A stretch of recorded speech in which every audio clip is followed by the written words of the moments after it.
Hello students, Pallav physics के amazing platform पे आपका स्वागत है। तो अच्छा लगा आपका रिस्पांस देख के कि आप लोग फॉलो कर पा रहे हो, समझ पा रहे हो। मुझे खुशी हुई कि मैं समझा पा रहा हूँ एटलीस्ट, है ना।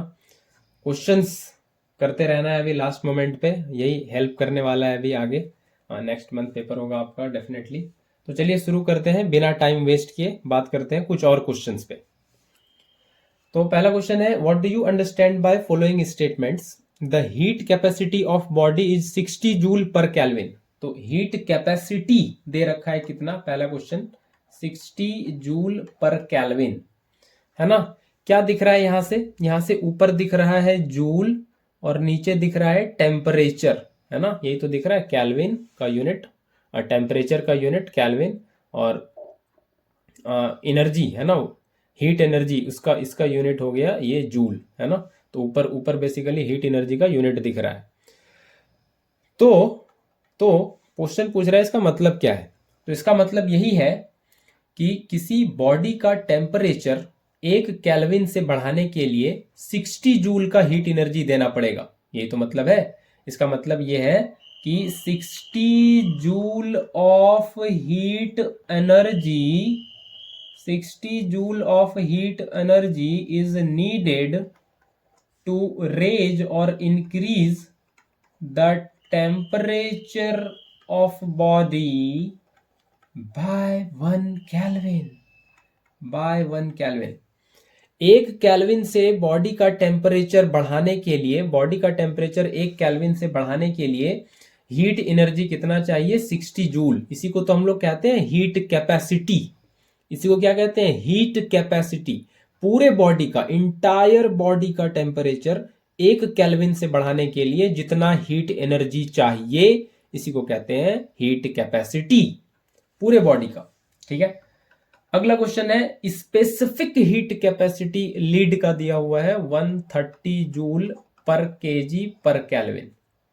तो यहां पे क्या नया है अब, है ना। यहां पे क्या नया है, तो यहां पे ये मास नया दिख रहा है, इसलिए यहां पे वर्ड यूज किया गया है स्पेसिफिक, है ना। स्पेसिफाई किया गया है, ऐसे समझे, इसको याद रखें, ऐसे स्पेसिफाई किया गया है। क्या स्पेसिफाई किया गया है कि टेम्परेचर तो बढ़ाना है वही 1 केल्विन से, है ना। टेम्परेचर तो वही 1 केल्विन से बढ़ाना है, लेकिन पूरे बॉडी का नहीं, बॉडी के सिर्फ 1 केजी मास का। इसीलिए स्पेसिफाई, स्पेसिफिक इसीलिए नाम दिया गया है 1 केजी पर केजी। तो स्पेसिफिक हीट कैपेसिटी कहने का ये मतलब है कि यहां जो 130 है, तो 130 joule of heat energy, 130 joule of heat energy is needed to raise the temperature of, not entire body, temperature of 1 kg mass, 1 kg mass of the body by 1 kelvin. तो बॉडी के 1 केजी मास का temperature 1 kelvin से बढ़ाने के लिए जितना heat energy चाहिए, तब वो कहलाता है स्पेसिफिक हीट। और पूरे बॉडी का टेम्परेचर 1 केल्विन से बढ़ाना है तो कहलाता है फिर वो हीट कैपेसिटी। तो स्पेसिफिक लग जाए तो पर केजी की बात चल रही है ना, 1 केजी मास की बात चल रही है। और सिर्फ हीट कैपेसिटी है तो पूरे बॉडी की बात चल रही है। ठीक है, पूरे बॉडी की बात चल रही है। फॉर्मुलेशन भी होता है ना, Q equal to M C delta T. तो यहां से C हम लोग कहते हैं या S लिखते हैं, जो भी S कहते हैं, यहां से Q बाय M, ये डेल्टा टी में बार बार टाइम लिख जाता हूं, ये टेम्परेचर है, M डेल्टा टी। तो Q by M delta T, यही तो है। Q ऊपर हो गया जूल, नीचे हो गया केजी, और ये हो गया केल्विन। यही तो होता है, यही तो बनता है ना, यही तो बनता है। तो आई होप ये पहले आपको इतना समझ में आया है। और यही MS या MC को हम लोग यहाँ पे हीट कैपेसिटी क्या देते हैं, Q इक्वल टू बड़ा वाला C dt। बड़ा वाला C बेसिकली क्या है, M इंटू छोटा वाला C या छोटा वाला S, ये और यही यहाँ से बन जाता है बड़ा वाला C equal to Q by delta T, जो पहले पहले पार्ट का, पहले क्वेश्चन का आंसर था, Q by delta T, joule पर केल्विन, है ना, ये जूल पर केल्विन।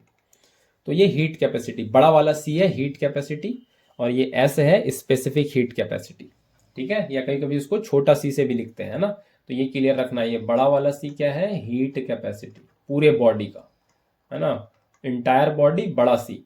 छोटा सी रहेगा या एस रहेगा तो फिर ये होगा specific heat, specific heat capacity. इसमें बड़ा कंफ्यूजन रहता है, तो ये क्लियर रखना है ना, ये क्लियर रखना है, ठीक है।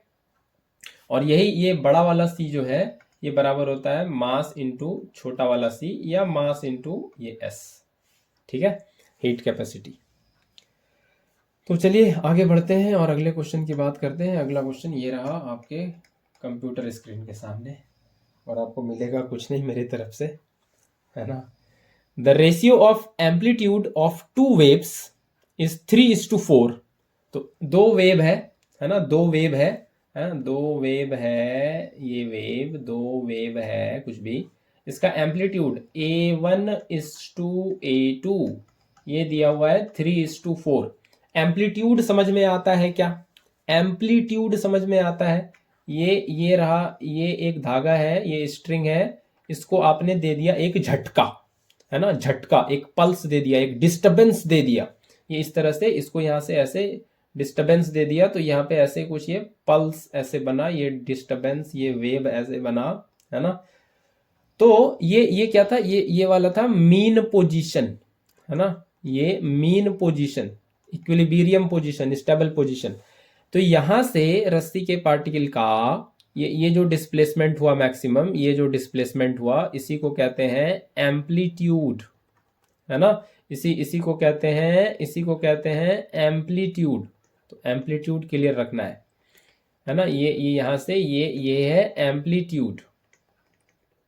और इसको लोकल लैंग्वेज में ऐसे समझें कि आपका दोस्त झूले पे बैठा है, आप उसको झूला झुला दिए, धक्का दे दिए, तो मैक्सिमम कितना दूर तक जा रहा है ऐसे समझ लें। या पेंडुलम वाला काम भी स्कूल में किया होगा, इसको जब ऐसे ऑसिलेट करा के छोड़ देते हो तो मान लो ये मैक्सिमम यहां तक आया, है ना, ये मैक्सिमम यहां तक आया, तो ये वाला मैक्सिमम ये क्या है, यही है एम्पलीट्यूड। और ये यहाँ पे क्या है, ये है मीन पोजीशन। तो मैक्सिमम, और इसको क्या कहते हैं, एक्सट्रीम पोजीशन। तो मैक्सिमम डिस्प्लेसमेंट मीन पोजीशन से जो होता है उसी को कहते हैं एम्पलीट्यूड। यहाँ पे वेव फॉर्म में ऐसे दिखाते हैं, ऐसे बताते हैं। तो दो वेव का एम्पलीट्यूड का रेशियो दिया हुआ है 3:4। तो what is the ratio of their loudness, loudness का क्या रेशियो है ये पूछा है। तो लाउडनेस और एम्पलीट्यूड का रिलेशन आपको पता होना चाहिए। बेसिकली लाउडनेस है क्या, लाउडनेस साउंड का इंटेंसिटी ही तो है। जितना ज्यादा साउंड लाउड होगा, जितना ज्यादा इंटेंसिटी साउंड का ज्यादा होगा, वो साउंड उतना ज्यादा लाउड होगा। तो बेसिकली हम लोग ये जानते हैं कि इंटेंसिटी साउंड का या वेव की बात चल रही है, वेव का इंटेंसिटी, लाउडनेस यही है, इंटेंसिटी ऑफ साउंड, है ना, ऐसे कह सकते हैं, साउंड भी वेव ही है ना। तो इंटेंसिटी ये डायरेक्टली प्रोपोर्शनल होता है एम्पलीट्यूड के स्क्वायर का, है ना, ये डायरेक्टली प्रोपोर्शनल होता है एम्पलीट्यूड के स्क्वायर का। और लाउडनेस जो है वो बेसिकली क्या है, इंटेंसिटी ऑफ साउंड वेव को लाउडनेस कह देते हैं हम लोग। तो यहाँ से हम लोग ये भी कह सकते हैं कि ये जो लाउडनेस है ये बेसिकली स्क्वायर ऑफ एम्पलीट्यूड है ना, स्क्वायर ऑफ एम्पलीट्यूड है, ये होता है ना। इसका डेरिवेशन हम पर्सनली 11th में सिखाते हैं वेव चैप्टर में, है ना। अभी तो बिल्कुल आपको नहीं सिखा सकते, टाइम की कमी है। ये डेरिवेशन करके आता है ना, ऐसे हवा में नहीं होता कुछ साइंस में।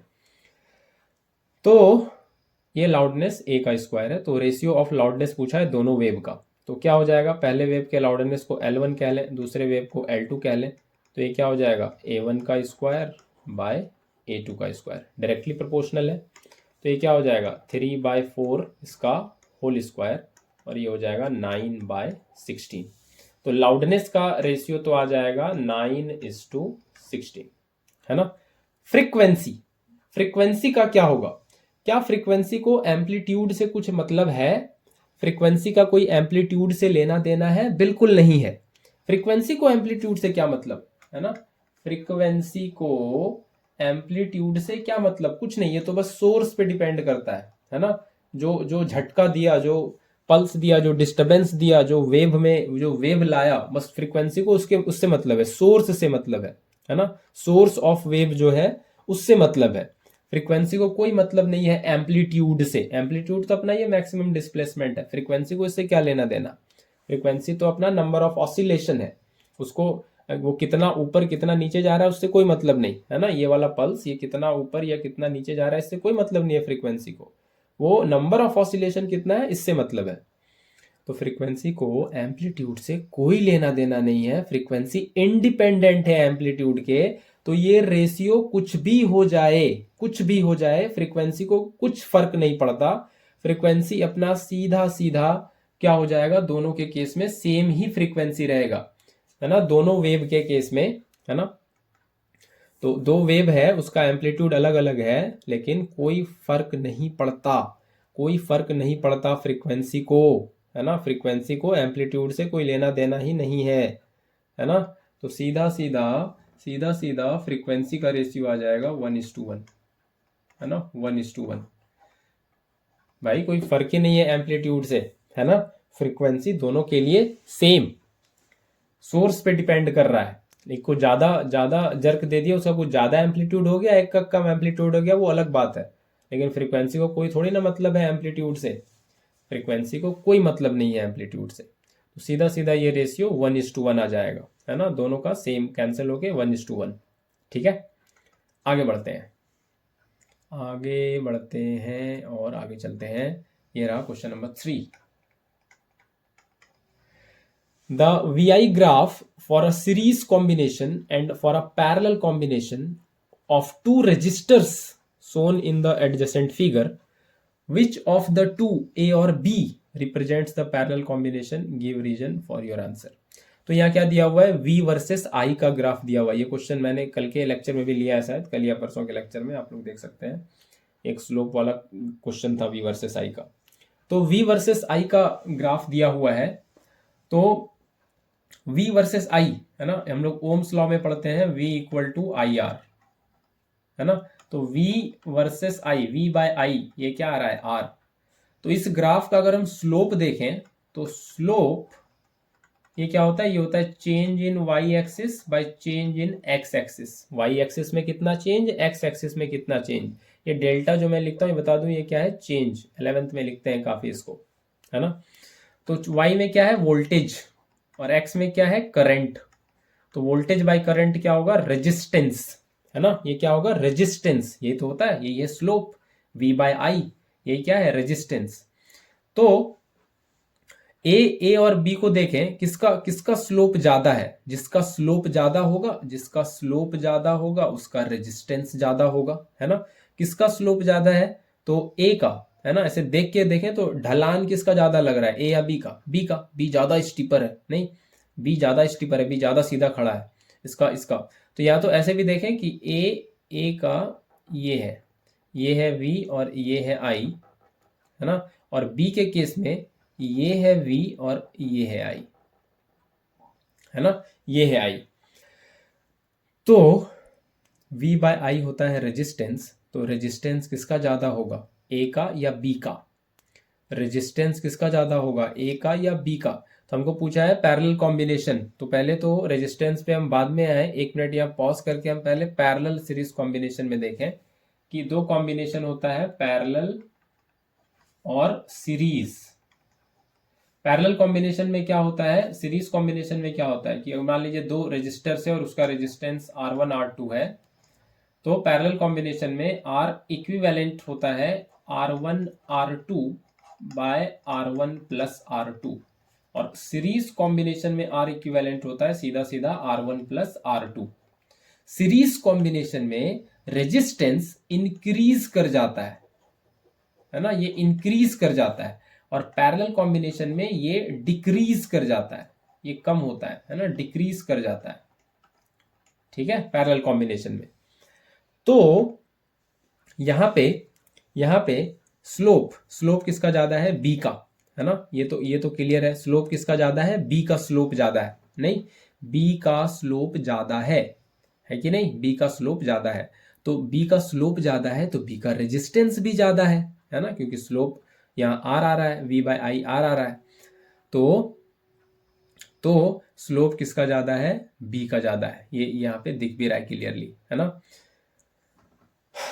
तो भाई जब स्लोप बी का ज्यादा है तो रेजिस्टेंस भी किसका ज्यादा है, बी का, है ना।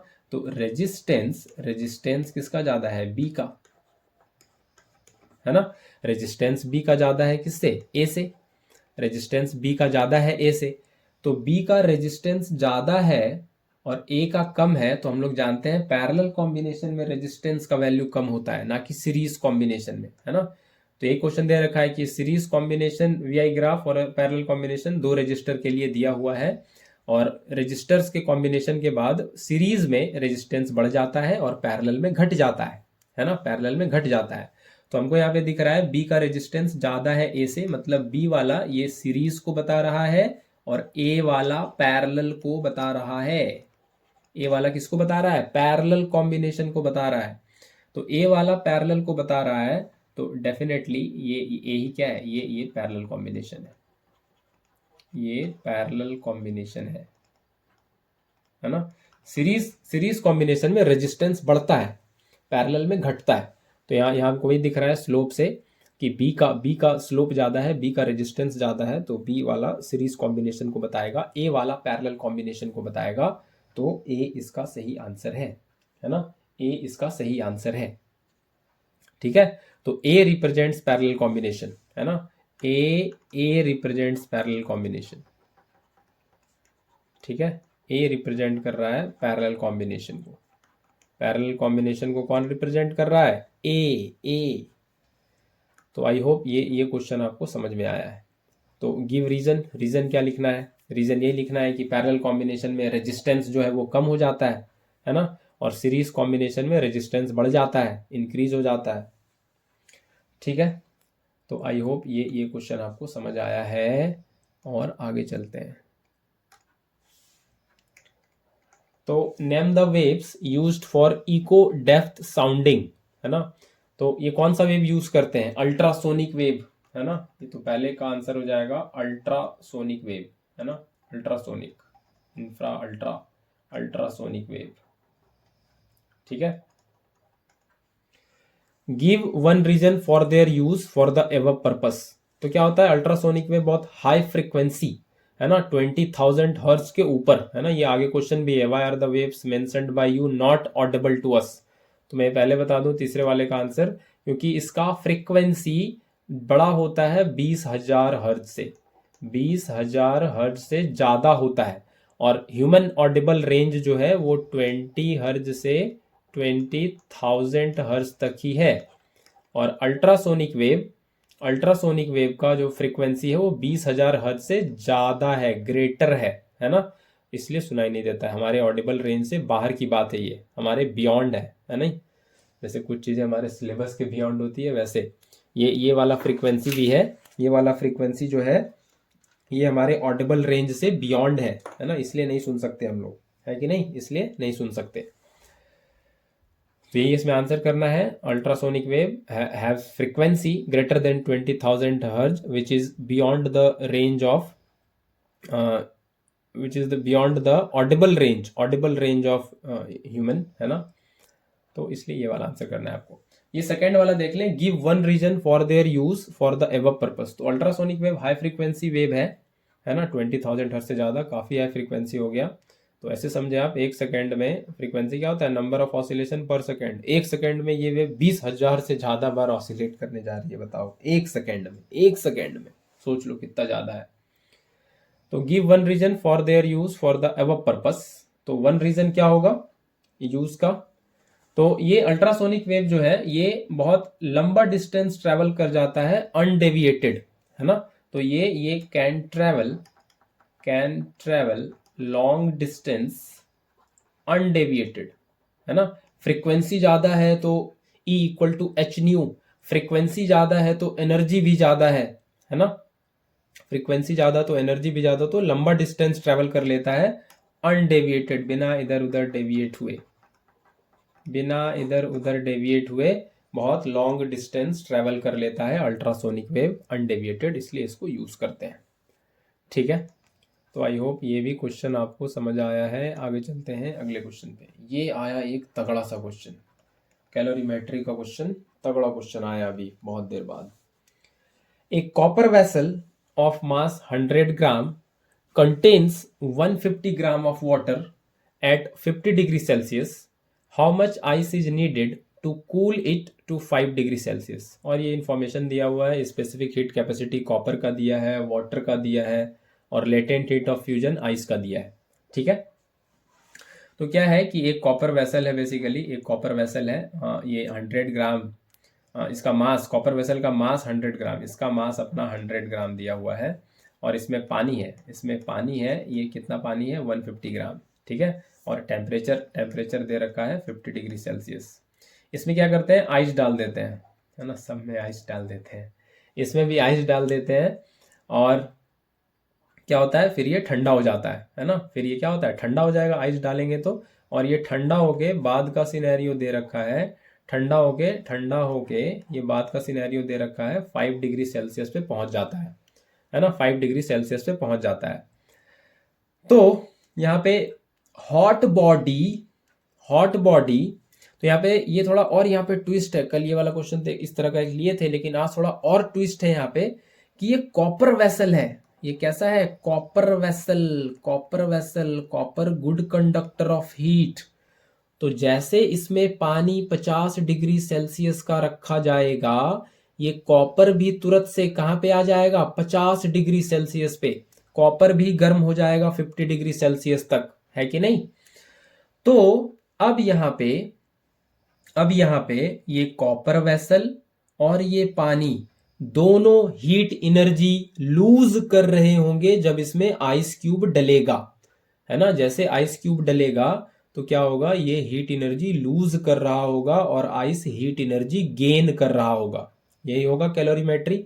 Heat lost by hot body कौन है यहाँ पे, कॉपर वेसल और वाटर। आज यहाँ 2 बॉडी है, कल के मुकाबले, कल एक ही था, आज यहाँ पे 2 बॉडी है, कॉपर वेसल भी है और पानी भी है। तो दोनों हीट एनर्जी लूज करेगा, कॉपर वेसल भी और पानी भी, और ये हीट कौन ले लेगा, ये आइस ले लेगा, है ना, ये आइस क्यूब जो है ये उस हीट एनर्जी को ले लेगा। तो पानी और ये कॉपर वेसल ये दोनों पहुंच जाएगा 5 डिग्री सेल्सियस पे, है ना, और ये आइस ये भी पहुंच जाएगा 5 डिग्री सेल्सियस पे। तो आइस एनर्जी लेके 5 डिग्री पे पहुंचेगा, और कॉपर वेसल और आइस जो है वो एनर्जी लूज करके 50 से 5 पे पहुंचेगा, और आइस 0 से 5 पे पहुंचेगा, है ना। फाइनल तो यही 5 डिग्री पे पहुंचना है सबको, ये फाइनल टेम्परेचर नहीं। तो चलिए अब इसमें यूज कर लेते हैं principle of calorimetry as usual. तो सबसे पहले वही कहानी लगानी है, heat lost equal to heat gained, है ना। आइस क्यूब डला तो हीट एनर्जी क्या करेगा, पानी लूज करेगा, और पानी ठंडा होने लगता है धीरे धीरे, और आइस गेन करेगा, 0 से 5 पे आ जाएगा, नहीं वो थोड़ा पानी बन जाएगा। तो इसी को यूज कर लेते हैं। तो यहाँ पे आज ट्विस्ट कहानी में ये है कि heat lost by copper vessel, ये भी निकालेंगे आज पानी के अलावा, क्योंकि कॉपर गुड कंडक्टर है, जैसे पानी डाला उसमें कॉपर भी गर्म हो गया तो कॉपर भी हीट एनर्जी लूज करेगा। तो heat lost by copper vessel, ये हमको देखना पड़ेगा, और ये वही लगाएंगे MS डेल्टा टी जब टेम्परेचर का चेंज होगा। तो मास ऑफ कॉपर कितना दिया हुआ है, मास ऑफ कॉपर, वापस से क्वेश्चन पे चले, ये दिया हुआ है 100 ग्राम, ये दिया हुआ है 100 ग्राम। स्पेसिफिक हीट कॉपर का दिया है क्या, बिल्कुल दिया है 0.4 जूल पर ग्राम पर डिग्री सेल्सियस। और चेंज इन टेम्परेचर में कितना चेंज हो रहा है, तो टेम्परेचर में चेंज हो रहा है 50 से 5, है ना। तो 50 से 5 तो कितना हो गया, ये डेसिमल हटा, ये 0 हटा, ये 10 इंटू 4 और इंटू 45, तो ये कितना आ गया, ये आ गया 40, 40 इंटू 45, ये 0 4 5 जा 20 कैरी 2, 4 4 जा 16 और 2 18, है ना। तो ये 1800 ये जूल आ रहा है, इतना जो कॉपर वेसल लूज करने वाला है, ठीक है, लूज करने वाला है। अब बात कर लें पानी की, पानी भी लूज करेगा, है ना। तो हीट लॉस्ट बाय वाटर, तो ये कितना हीट लॉस करेगा, तो MS डेल्टा टी। तो मास कितना है वाटर का, 150 ग्राम, स्पेसिफिक हीट कितना है 4.2, डेल्टा टी कितना है 50 से 5। तो ये हो जाएगा, डेसिमल हटेगा, ये 0 हटेगा, ये 15 इंटू 42 इंटू 45। तो ये आप लोग मैनुअली करना है, फिलहाल I am privileged with calculator, तो हम कैलकुलेटर से करेंगे। और ये आ रहा है कुछ 28,350 जूल। ठीक है, ये इतना आ जा रहा है। तो टोटल हीट लॉस्ट कितना हुआ? Heat lost, total heat lost, तो पहले उधर आ गया था 1800 ये कॉपर वेसल का, और ये आ गया इधर वाटर का इतना। तो ये टोटल हीट लॉस जो हो गया ये ऐड करके आ जाएगा 30,150 जूल, 30,150 जूल। ठीक है, 30,150 जूल, ये इतना आ जाएगा। अब बात कर लें हीट गेंड, हीट गेंड की बात कर लें। हीट गेन करने वाला कौन है? आइस। हीट गेंड, इसकी बात कर लें। तो सबसे पहले आइस जो डाल रहे हैं वो किस पे है? वो है 0 डिग्री सेल्सियस पे, है ना। तो यहाँ पे फिर से दो कहानी फिर बनने वाली है। बहुत कहानी बनती है सर, कितनी कहानी है यहाँ पे। फिर से कहानी है कि 0 डिग्री सेल्सियस आइस से पहले बनेगा 0 डिग्री सेल्सियस वाटर, और फिर 0 डिग्री वाटर से ये जाएगा 5 degree Celsius water, heat gain करके ये यहाँ तक कहानी जाएगी। तो फटाफट से निकालते हैं। तो यहाँ पे 0 डिग्री आइस से 0 डिग्री वाटर बन रहा है, तो ये हो रहा है स्टेट चेंज, स्टेट चेंज, या इसको कहते हैं फेज चेंज। टेम्परेचर जब रुक जाए, टेम्परेचर हिडन हो जाए, तो यहीं पे बोलते हैं लेटेंट हीट। टेम्परेचर नहीं बढ़ रहा होता है, इसलिए लेटेंट, हिडन कहते हैं उसको। लेटेंट का मतलब हिडन होता है, छुपा हुआ, कहते हैं छुप गया हीट। तो हीट छुपा नहीं है, हीट स्टेट चेंज में लग रहा है, कंज्यूम हो रहा है। टेम्परेचर नहीं बढ़ता है, टेम्परेचर इंक्रीमेंट, रिफ्लेक्शन वो नहीं दिखता है, तो इसीलिए हम लोग कहते हैं हिडन हीट, छुप गया हीट, लेटेंट हीट। ठीक है, तो यहाँ पे पहले लेटेंट हीट लगाना होगा ml, और फिर 0 से 5 पे जाएगा फर्दर, तो ms डेल्टा टी ये लगाएंगे। ठीक है, तो टोटल हीट गेंड निकाल लेते हैं, एक ही बार निकाल लेते हैं, है ना, ज़्यादा टाइम वेस्ट किए। तो एक बार पहले ml होगा, स्टेट चेंज हो गया, और एक बार ms डेल्टा टी होगा। ठीक है, तो यहाँ पे हमको क्या बोला है क्वेश्चन में? मास ऑफ आइस वगैरह कुछ दिया है। How much ice is needed to cool into 5 degree Celsius, मतलब आइस का मास ही नहीं दिया है, तो हमको तो लेट करके रखना पड़ेगा आइस का मास, है ना, वही हमको निकालना भी है। तो इसको एम ही रहने देते हैं, एम ही रहने देते हैं।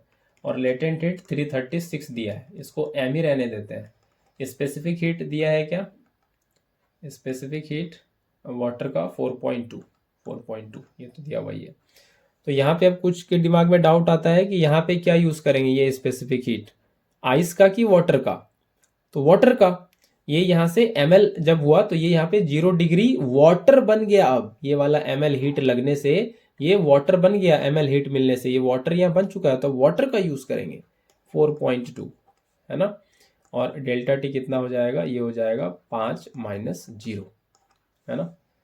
तो ये हो जाएगा m इंटू 336, और ये हो जाएगा m इंटू 4.2 और इंटू 5।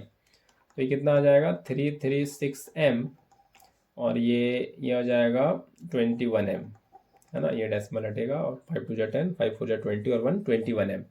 तो ये आ जाएगा 617,325,357m, 357m जूल। तो अब कुछ नहीं है, सीधा सीधा प्रिंसिपल ऑफ कैलोरीमेट्री लगा देना है। तो ये आ गया है 30,150 जूल, 30,150 जूल और 357m।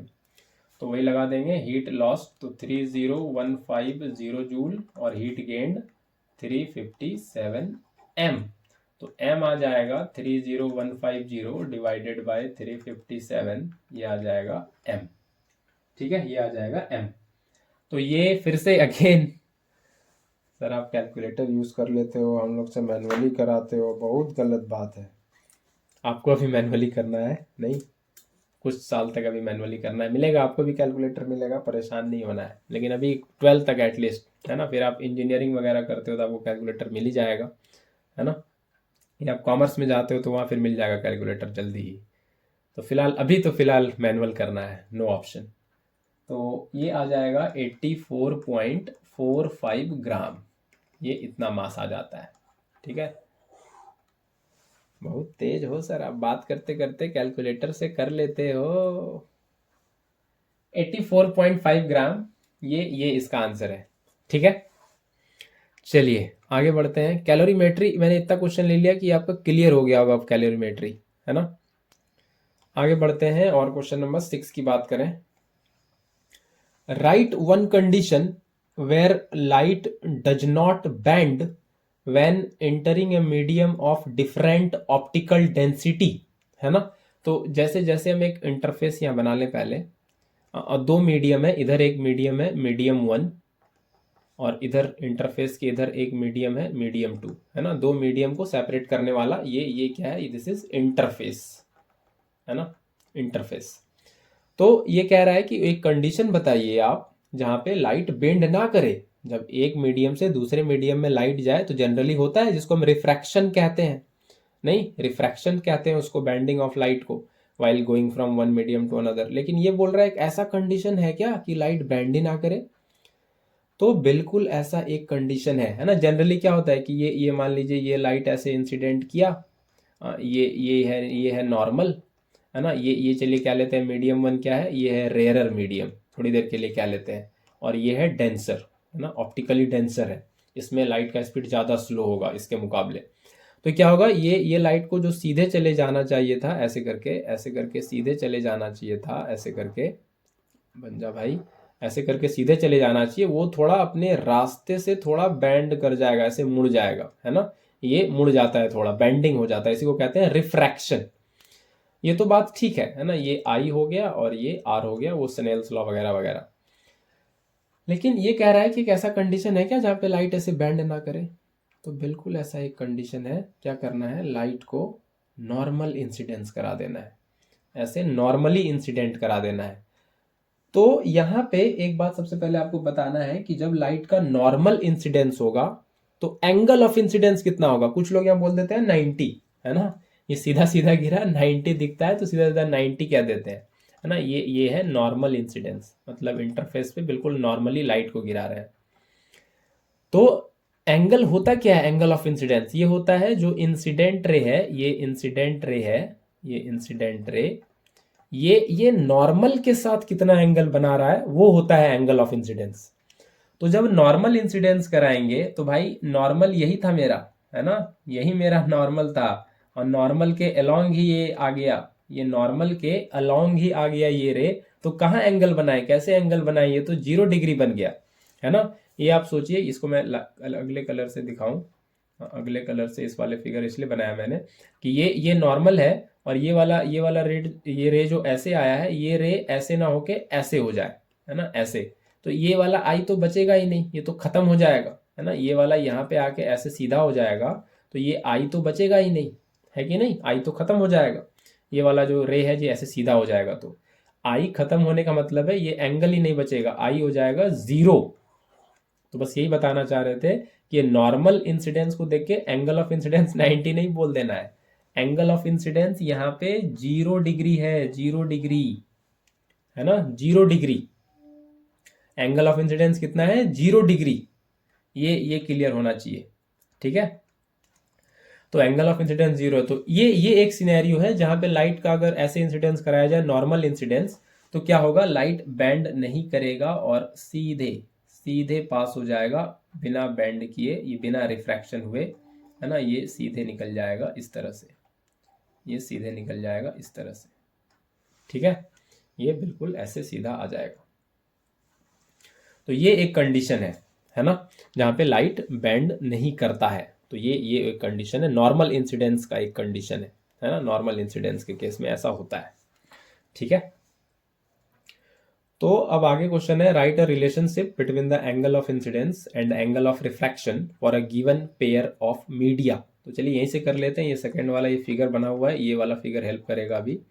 तो ये होता है, अगर पहले वाले रेयरर मीडियम के रिफ्रैक्टिव इंडेक्स को कह लें कुछ μ1 और मीडियम 2 के रिफ्रैक्टिव इंडेक्स को कह लें कुछ μ2, तो ये होता है स्नेल्स लॉ, है ना। स्नेल्स लॉ पढ़ते हैं हम लोग, स्नेल्स लॉ ऑफ रिफ्रैक्शन, है ना। तो इसको अगले स्लाइड में लिखे ज़्यादा बेहतर रहेगा, यहीं पे लिखना होगा ताकि बात समझ में आ जाए। तो सेकंड फिगर को आपको देखना है, तो इसको अब ब्लैक कलर पे वापस आते हैं।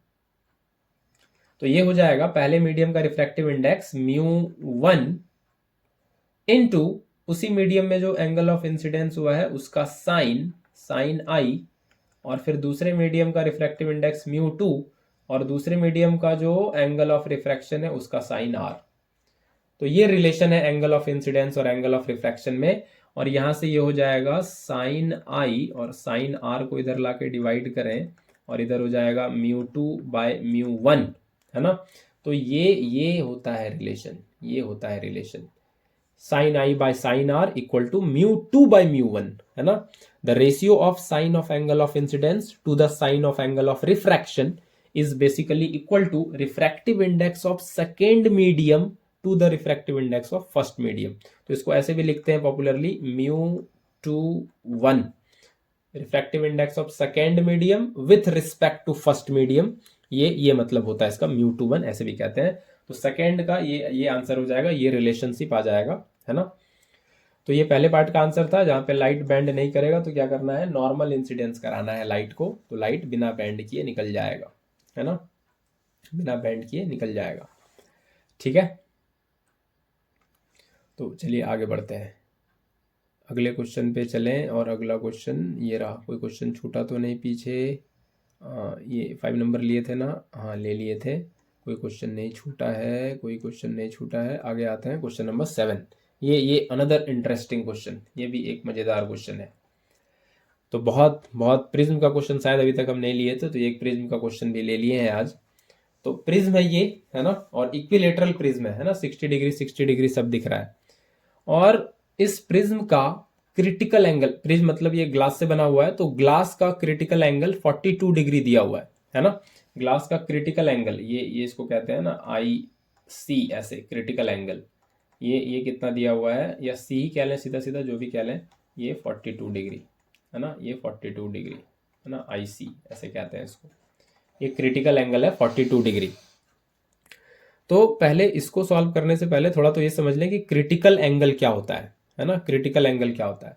तो क्रिटिकल एंगल ऐसा एंगल ऑफ इंसिडेंस है, क्रिटिकल एंगल ऐसा एंगल ऑफ इंसिडेंस है जिस पे जो रिफ्रैक्टेड रे है, रिफ्रैक्टेड रे ऐसा कहें, एंगल ऑफ रिफ्रैक्शन 90 डिग्री हो जाता है ना। रिफ्रैक्टेड रे ऐसे कि ये है नॉर्मल, ये है नॉर्मल, और ये एंगल ऑफ इंसिडेंस ऐसे कराएं, ये एंगल ऑफ इंसिडेंस ऐसे कराएं IC, ये क्रिटिकल एंगल। तो ताकि ये जो रिफ्रैक्टेड रे बनने वाला है, वो रिफ्रैक्टेड रे एकदम इस सरफेस को ग्रेज करते हुए जाए, है ना, चरते हुए, जो कहते हैं हिंदी में चरना, गाय घास चरती है, तो उसी तरह से ग्रेज करते हुए, ये ग्रेज करते हुए इस सरफेस को ग्रेज करते हुए रे निकले, है ना। तो ये क्या हो गया, ये इस तरह से जाएगा, तो ये नॉर्मल से ये कितना एंगल बना लेगा, 90 डिग्री, है ना। तो ये वाला रिफ्रैक्टेड रे है ना, ये वाला रिफ्रैक्टेड रे है ना, ये वाला रिफ्रैक्टेड रे है। तो एंगल ऑफ इंसिडेंस ऐसे कराएं हम डेंसर मीडियम में एंगल ऑफ इंसिडेंस ऐसे कराएं कि रिफ्रैक्टेड रे 90 डिग्री हो जाए नॉर्मल के, या एंगल ऑफ रिफ्रैक्शन 90 डिग्री हो जाए, रिफ्रैक्टेड रे एकदम परपेंडिकुलर हो जाए नॉर्मल के, तो वैसे को कहते हैं क्रिटिकल एंगल। वैसे एंगल ऑफ इंसिडेंस को कहते हैं क्रिटिकल एंगल, जब रिफ्रैक्टेड रे सरफेस को ग्रेज करते हुए निकले, इंटरफेस को ग्रेज करते हुए निकले, है ना, या ये एंगल ऑफ रिफ्रैक्शन 90 हो जाए, ऐसे एंगल को क्रिटिकल एंगल कहते हैं। ठीक है, यही जब क्रिटिकल एंगल का मतलब एंगल ऑफ इंसिडेंस का वैल्यू क्रिटिकल एंगल से ज्यादा हो जाता है, एंगल ऑफ इंसिडेंस का वैल्यू क्रिटिकल एंगल से ज्यादा हो जाता है, तो ये टोटल इंटरनल रिफ्लेक्शन हो जाता है, अपने ही मीडियम में रिफ्लेक्ट कर जाता है। ये कब होता है, जब I ग्रेटर देन IC होता है ना। इसको कहते हैं TIR, टोटल इंटरनल रिफ्लेक्शन, है ना। इसी की वजह से डायमंड चमकता है ना, इसी की वजह से डायमंड चमकता है। ये बहुत सारा फिनोमेना होता है TIR पे, आपने पढ़ रखा होगा, उस पर कई बाद में बात कर लेंगे, अभी क्वेश्चंस पे आते हैं। तो ये क्रिटिकल एंगल का थोड़ा आइडिया दे दिया मैंने आपको, क्रिटिकल एंगल क्या होता है, अब आप समझ सकते हो क्रिटिकल एंगल, है ना। बाकी दूसरे केस में ये I इक्वल टू IC है, क्रिटिकल एंगल के बराबर, तो ये ऐसे जाएगा, और I ग्रेटर देन IC है तो टोटल इंटरनल रिफ्लेक्शन हो जाएगा, और I लेस देन IC अगर है तो ये सीधा सीधा अपना रिफ्रैक्शन वाला जो फेनोमेना होता है वैसे होगा, बेंडिंग वगैरह होगा, है ना, मीडियम के चेंज होने से। ठीक है, तो अब बात कर लेते हैं इस पे, ये कैसा होगा। तो यहाँ पे PQ एक लाइट रे है जो दिख रहा है, नॉर्मल इंसिडेंस किया है ना, ये नॉर्मल इंसिडेंस किया है 90 डिग्री पे। तो यहाँ पे अभी तुरंत बताया, तो ये एंगल ऑफ इंसिडेंस कितना है, अगर नॉर्मल इंसिडेंट किया है तो एंगल ऑफ इंसिडेंस है 0 डिग्री। कितना है, 0 डिग्री है एंगल ऑफ इंसिडेंस अगर नॉर्मल इंसिडेंस किया तो 90 डिग्री नहीं है एंगल ऑफ इंसिडेंस, 0 डिग्री है, क्योंकि ये नॉर्मल के अलोंग ही कर लिया। नॉर्मल से एंगल बनाएगा बेचारा कहाँ, नॉर्मल पे ही चढ़ गया है, बिल्कुल नॉर्मल के अलोंग हो गया है, तो 0 डिग्री बनेगा, है ना। तो ये 0 डिग्री एंगल ऑफ इंसिडेंस है, तो दिख रहा है कि ये 42 डिग्री से कम है ना। 0 डिग्री 42 से तो कम ही है, तो क्या होगा यहाँ पे, रिफ्रैक्शन होने वाला है ना। यहाँ पे क्या होगा, यहाँ पे होगा रिफ्रैक्शन। तो अभी तो ठीक है, अभी अंदर जाएगा तब बात समझ में आएगी। ये अभी यहाँ पे रिफ्रैक्शन होने वाला है। तो यहाँ पे तो नॉर्मल इंसिडेंस से कोई रिफ्रैक्शन होगा क्या, नहीं होगा, सीधे सीधे ये यहाँ पे आ जाएगा, है ना। ये सीधे सीधे ये यहाँ पे सीधे सीधे आ जाने वाला है। अरे सीधा बन जा भाई, ये सीधे सीधे यहाँ पे आ जाने वाला है, ठीक है, बिना बिना कोई डेविएटेड, बिना कोई बेंडिंग हुए, है ना, सीधे सीधे यहाँ पे आ जाएगा। अब ये इस सरफेस पे आ गया, बीसी सरफेस पे, तो ये बना लेते हैं यहाँ पे नॉर्मल, है ना। ये यहाँ पे नॉर्मल बना लेते हैं। बड़ा ये मार्कर बड़ा मोबाइल एकदम फ्री है, बिल्कुल भागते रहता है इधर उधर। तो ये इस पे नॉर्मल बना लिए, है ना, तो ये नॉर्मल बन गया इस रे पे। अब यहाँ से क्या होगा, तो यहाँ से थोड़ा मैथ देखना पड़ेगा आपको। ये 60 डिग्री है ना, ये 60 है, मैं दूसरे कलर से बताऊँ, ये 60 है, तो ये वाला 90 है, तो ये भी कितना होना है 90, ये कितना होना है 90। इस ट्रायंगल पे आपको फोकस करना है, इस ट्रायंगल पे आपको फोकस करना है। ये 60 और ये 90, तो 90 60 150, ये वाला कितना होगा, ये होगा 30, है ना, ये वाला होगा 30 एंगल सम प्रॉपर्टी से, क्योंकि ये 90 है, ये 60 है, तो ये 30 होना ही पड़ेगा। अब ये 30 है, तो ये नॉर्मल है, ये पूरा यहाँ से यहाँ तक 90, तो ये 30 है, तो इसको कितना होना पड़ेगा 60, तभी तो 90 होगा। 60 + 30, तभी तो ये नॉर्मल पूरा बीसी सरफेस के साथ 90 बनाएगा। तो ये अब 90 हो गया, तो वापस आते हैं हम लोग ब्लैक कलर पे। ये अब 90 हो गया, तो एंगल ऑफ इंसिडेंस पता चला क्या, यहाँ से बिल्कुल पता चल गया। ये रे ये नॉर्मल के साथ 60 डिग्री पे है, तो हमको पता चल गया एंगल ऑफ इंसिडेंस कितना है 60 डिग्री, है ना। ये नॉर्मल के साथ एंगल ऑफ इंसिडेंस कितना है 60 डिग्री है। तो 60 डिग्री है ना, ये 60 डिग्री है, तो क्या है 42 डिग्री से ज्यादा है ना। 60 डिग्री अगर एंगल ऑफ इंसिडेंस है भाई, तो 42 डिग्री से ज्यादा है, तो यहां से ये बाहर नहीं निकल पाएगा। यही तो मजेदार बात है। ये एंगल ऑफ इंसिडेंस 60 डिग्री हो गया, ये बीसी ग्लास सरफेस पे, ये नॉर्मल के साथ ये 60 डिग्री बन गया एंगल ऑफ इंसिडेंस। तो यहां से ये इसका रिफ्रैक्शन नहीं होगा, ये बीसी के बाहर नहीं निकलेगा, ये ज्यादा हो गया, ये आई ग्रेटर देन आईसी हो गया, तो ये होगा टोटल इंटरनल रिफ्लेक्शन। ये अंदर ही रिफ्लेक्ट करेगा, ये ऐसे रिफ्लेक्ट कर जाएगा, ऐसे, है ना, ये ऐसे रिफ्लेक्ट कर जाएगा, ये यहां से रिफ्लेक्ट कर जाएगा। जितना एंगल ऑफ इंसिडेंस है उतने एंगल पे ये यहाँ पे रिफ्लेक्ट कर जाएगा ऐसे, ये 60 डिग्री पे, है ना। सेम मीडियम में, अपने ग्लास के मीडियम में रह गया बेचारा, निकल नहीं पाया। जितना एंगल ऑफ इंसिडेंस था उतने एंगल रिफ्लेक्शन का हो गया, ये टोटल इंटरनल रिफ्लेक्शन, है ना। ये आई और ये भी आई, ये ऐसे होता है टोटल इंटरनल रिफ्लेक्शन में। ये बेसिकली आर इसको कहें रिफ्लेक्शन वाला, लेकिन ये आई इक्वल टू आर हो जाता है, वही कहानी यहाँ पे हो गई, ठीक है। तो ये रे अब यहाँ आ गया, ठीक है।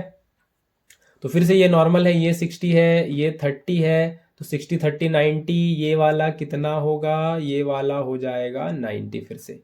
तो ये रे ऑफ लाइट जब एसी सरफेस पे पड़ा, तो फिर ये 90 डिग्री पे पड़ा, फिर कितना एंगल इंसिडेंस हुआ नॉर्मल, है ना, मतलब नॉर्मली इंसिडेंस हुआ फिर से एसी सरफेस पे, और एसी सरफेस पे नॉर्मल इंसिडेंस हुआ, तो मतलब फिर से यही कहानी, एंगल ऑफ इंसिडेंस कितना है 0, एंगल ऑफ इंसिडेंस कितना है 0 है, 42 डिग्री से कम, 42 डिग्री से कम है, तो अब फर्दर अंदर अंदर नहीं घूमेगा, अब इसका रिफ्रैक्शन होगा, ये बाहर निकलेगा, आजाद होगा ये, और 90 डिग्री पे है तो सीधे सीधे बाहर निकल जाएगा, बिना कोई नाटक किए, बिना कोई डेविएशन दिए, अपने रास्ते पे सीधे सीधे निकल जाएगा straight forward.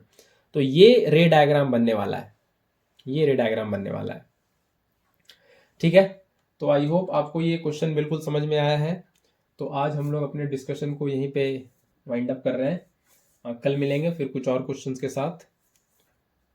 Till then take care, good night.